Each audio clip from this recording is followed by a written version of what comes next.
طیب Erdogan ترکی کے مقبول ترین رہنما۔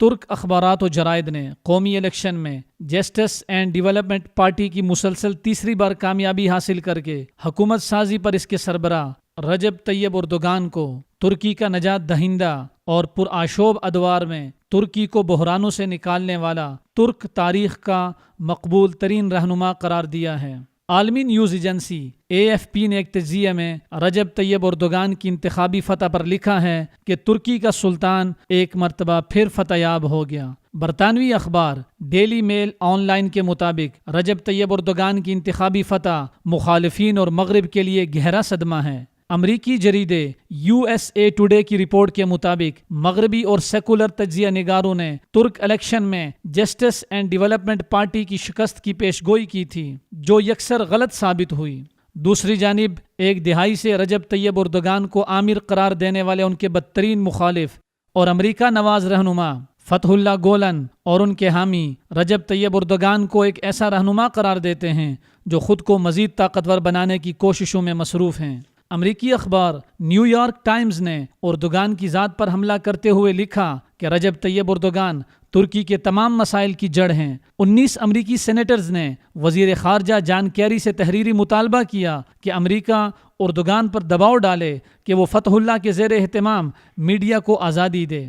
ترک اخبار حریت ڈیلی کا کہنا ہے کہ رجب طیب اردوغان کی فتح میں ایک بڑا کردار ان کے دو ٹوک فیصلوں کا ہے، جس کے تحت انہوں نے سب سے پہلے سابقہ ترک حکومتوں کے قریبی اتحادی اسرائیل کی خبر لی اور امدادی بحری جہاز فریڈم فلوٹیلا پر اسرائیلی حملے کے بعد اسرائیل کا اقوام عالم میں ناطقہ بند کر دیا اور اسرائیل کے ساتھ تمام سفارتی، تجارتی اور معاشی رابطوں کو یکسر ختم کر کے معافی مانگنے تک اسرائیل سے تمام سیکورٹی معاہدوں کو منجمد کر دیا۔ اسرائیل سے دو ہاتھ کرنے کے بعد رجب طیب اردوغان نے مصری ڈکٹیٹر عبد الفتاح السیسی سے ٹکر لی اور اخوان المسلمین کے خلاف انتقامی کارروائیوں اور منتخب صدر محمد مرسی کو گرفتار کرنے پر انہیں شدید تنقید کا نشانہ بنایا۔ انہوں نے جنرل سیسی کو مصری عوام کا قاتل قرار دیا، جس سے امریکہ اور اس کے اتحادی پریشان ہو گئے۔ جریدے نے لکھا ہے کہ رجب طیب اردوغان نے صرف اسی پر بس نہیں کیا، بلکہ انہوں نے امریکہ میں مسلم طلبہ کے قتل کی کارروائیوں پر امریکی صدر کو بھی ٹیلی فون کر کے شدید تنقید کا نشانہ بنایا اور امریکی مسلمانوں کے تحفظ کا مطالبہ کیا۔ اس کے ساتھ ساتھ طیب اردوغان نے شام کے صدر بشار الاسد اور اس کے اتحادی ایران پر بھی مسلسل دباؤ برقرار رکھا ہوا ہے، اور دوسری جانب علاقائی مسائل حل کرنے کے لیے بھی ایک متحرک کردار ادا کیا ہے۔ جرمن نیوز ایجنسی DPA نے لکھا ہے کہ رجب طیب اردوغان کی جسٹس اینڈ ڈیولپمنٹ پارٹی کی فتح میں ترکی کے نوجوانوں کا اہم کردار ہے، جنہوں نے انتخابی مہم کے دوران گھروں سے باہر نکل کر غیر معمولی جوش و خروش کا مظاہرہ کیا، جس کا اندازہ اس بات سے لگایا جا سکتا ہے کہ الیکشن میں ووٹنگ کی شرح 88% تھی۔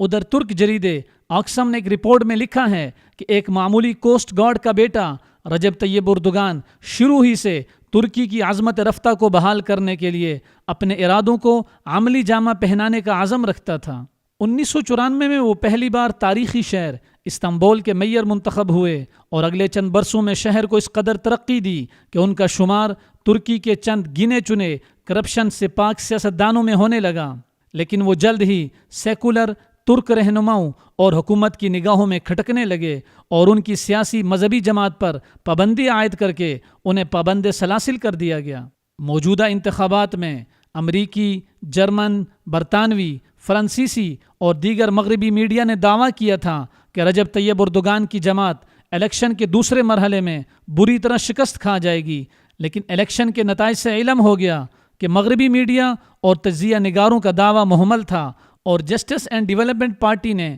یک طرفہ مقابلے میں مخالفین کو شکست دے کر پارلیمنٹ کی 550 نشستوں میں سے 316 نشستیں حاصل کر لی اور تنہا حکومت سازی کا حق حاصل کر لیا۔ یوں اسلام پسند رہنما نے ایک مرتبہ پھر فتح حاصل کر لی۔